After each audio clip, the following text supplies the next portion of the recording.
British కాలంలో మదురై జిల్లాకి Peter అనే వ్యక్తి కలెక్టర్ గా ఉండేవాడు. ఆయన ఆఫీస్ కి ఇంటికి మార్గం మధ్యలోనే మీనాక్షి అమ్మవారి ఆలయం ఉండేది.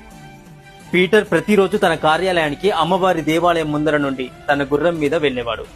అలా వెళుతున్న సమయంలో పీటర్ తన కాళ్లకున్న చెప్పులు తీసి గుర్రం దిగి నడుచుకుంటూ వెళ్లేవాడు. అది కూడా అమ్మవారి మీద ఉన్న భక్తి శ్రద్ధలతో. ఒకసారి రాత్రి ఉరుములు మెరుపులతో పెద్ద గాలితో వర్షం కురుస్తుంది. ఈ పీటర్ తన ఇంట్లో పడుకొని ఉండగా పెద్ద శబ్దం వినిపించింది. ఉలిక్కిపడి లేచాడు. తీరా చూస్తే ఎదురుగా ఒక స్త్రీ ఒంటి నిండా బంగారు ఆభరణాలతో కనిపించింది.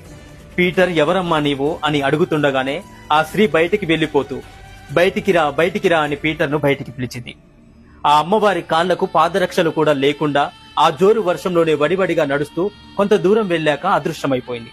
ఇంటి నుంచి బయటికి వచ్చిన పీటర్ వెనక్కి తిరిగి చూసేసరికి అతని ఇల్లు ఒక్కసారిగా కుప్పకూలిపోయింది. నిర్ఘాంతపోయిన పీటర్ కొద్దిసేపటికి తేరుకొని ఈ అర్ధరాత్రి వచ్చి తనను బయటికి పిలిచి ఈ ఘోరమైన ప్రమాదం నుండి కాపాడింది సాక్షాత్తు ఆ మధుర మీనాక్షి అమ్మవారే అని గ్రహించాడు.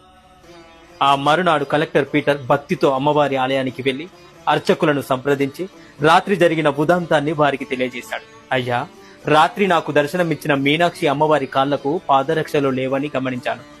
నేను అమ్మవారికి బంగారు పాదరక్షలు బహుమతిగా ఇవ్వాలని అనుకుంటున్నాను. మీరు అంగీకరించి నాకు ఈ అవకాశాన్ని ఇవ్వగలరని వేడుకుంటున్నాను అన్నాడు పీటర్. అర్చకుల అంగీకారంతో 412 రూపీస్, 72 ఎమిరాట్స్, 80 డైమండ్స్ తో వజ్ర వైరూట్య సహితమైన అత్యంత విలువైన స్వర్ణ పాదుకలను ఆ మధుర మీనాక్షి అమ్మవారికి సమర్పించాడు కలెక్టర్ పీటర్. వాటినే పీటర్ పాదుకలుగా పిలుస్తారు. ఆ పాదుకలను ఇప్పటికీ అమ్మవారి ఆలయంలో ప్రతి ఏటా జరిగే చిత్ర ఫెస్టివల్ సందర్భాన అమ్మవారి ఉత్సవమూర్తి పాదాలకు అలంకరించి ఊరేగింపు నిర్వహిస్తూ ఉంటారు.